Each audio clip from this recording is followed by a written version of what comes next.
What was the policy towards Indians to emerge in the new nation? Well, President Washington and Secretary of War Henry Knox and others felt that the country had not been totally praiseworthy in its treatment of Indians, and that there had been Indian wars, Indian massacres, the seizure of Indian land, and they wanted to have a policy of friendship. They didn't want to have wars all the time with India. There were still a lot of Indians living within the boundaries of the United States. To have constant warfare would not be in anybody's interest.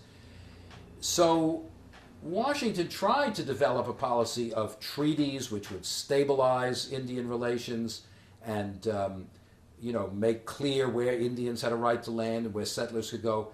But it never really worked out that way because the pressure on land was enormous. With the end of the American Revolution, land-hungry settlers pushed westward over the Appalachian Mountains into Indian territory in Ohio and Kentucky and further south. And no matter, the treaty obligations had nothing to do with that. Even though land was reserved for Indians, whites just moved in and settled there. And then the government had to decide what to do. They weren't really going to push all these people out. They tried to get the Indians to move further. Indians didn't want to move further anymore.